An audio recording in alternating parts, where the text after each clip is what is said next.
भरपूर बिगिनर ट्रेडरचे हे प्रॉब्लेम आहेत की आमच्याकडे 10,000 रुपये फक्त फंड आहे आणि त्यातून आम्ही एक चांगला प्रॉफिटेबल ट्रेडर कसं बनू शकतो।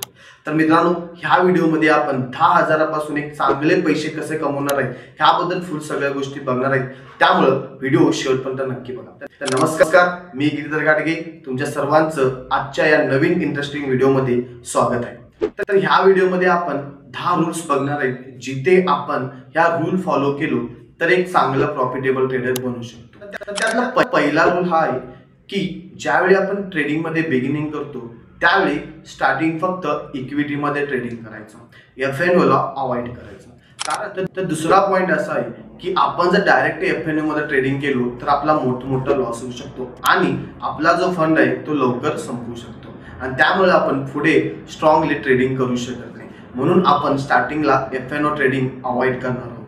तिसरा पॉइंट असा आहे की आपल्याला 200 ते 400 या रेंज मधील स्टॉक निवडायचे। तर ते कसे निवडायचे, तर आपल्याला सरळ NSE.com वर जायचे आणि तिथून मिड कॅप मधून आपण 200 ते 400 पर्यंतचे स्टॉक निवडू शकतो आणि फक्त त्यामध्येच आपल्याला काय करायचं आहे, ट्रेड करायचं आहे। सगळ्यात महत्त्वाचा पॉइंट चौथा म्हणजे आपल्याला दररोज फक्त 2च ट्रेड करायचे, 2 पेक्षा जास्त आपल्याला ट्रेड करायचे नाहीत।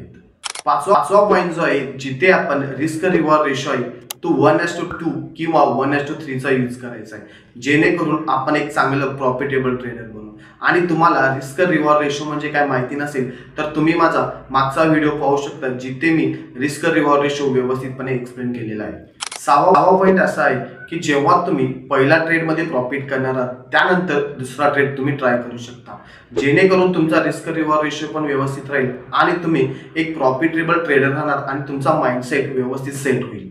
सातवा पॉइंट असा आहे की जेव्हा तुम्ही पहिल्या ट्रेड मध्ये लॉस कराल त्यानंतर दुसरा ट्रेड तुम्ही अवॉइड करणार आहात। कारण ज्यावेळी पहिल्या ट्रेड मध्ये तुमचा लॉस होतो त्यानंतर तुमच्या सायकोलॉजी मध्ये प्रॉब्लेम येतात, म्हणजे तुम्ही ओव्हर ट्रेडिंग करायला लागतात ते लॉस रिकव्हर करण्यासाठी। त्यामुळे पहिला ट्रेड लॉस झाला तर दुसरा ट्रेड तुम्ही त्या दिवसासाठी अवॉइड करणार। आठवा पॉइंट असा आहे की जेव्हा तुम्ही सलग 2 ते 3 दिवस ट्रेडिंग मध्ये लॉस करता त्यानंतर थोडे डेज गॅप घेणार आहात, कारण तुम्हाला त्या लॉसच्या माइंडसेट मधून बाहेर येणं फार गरजेचं आहे। आणि खूप ट्रेडर ही चुकी केल्यामुळे त्यांचे काय होतात, लॉसेस असेच वाढत जातात आणि त्यांचे जे फंड आहे ते संपायला सुरुवात होतात। तर 9वा पॉइंट असा आहे की जिथे आपण 10,000 चा छोटा फंड घेऊन करोडो रुपये घेऊन बसलेल्या मोठ्या ट्रेडर्स बरोबर लढा देत आहोत, त्यामुळं आपल्याला ह्या रूल्स फॉलो करणं फार गरजेचे आहे। आणि 10वा पॉइंट म्हणजे तुम्ही जर 10,000 चा छोटा फंड सांभाळू नाही शकला तर तुम्ही करोडोचे मोठे फंड्स नक्की सांभाळू नाही शकणार।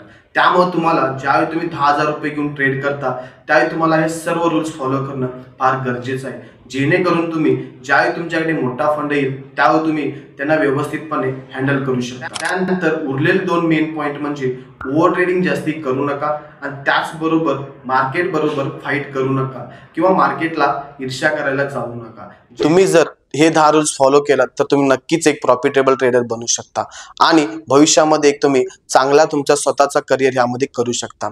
मित्रांनो, तुम्हाला हे 10 रूल्स कसे वाटले हे कमेंट बॉक्स मध्ये नक्की सांगा आणि त्याचबरोबर तुमच्या ट्रेडर मित्राबरोबर हा व्हिडिओ शेअर करा आणि व्हिडिओ आवडला असेल व्हिडिओला लाईक करा, चॅनलवरती नवीन असाल तर सबस्क्राईब करा। पुढच्या व्हिडिओमध्ये भेटू मित्रांनो, जय शिवराय।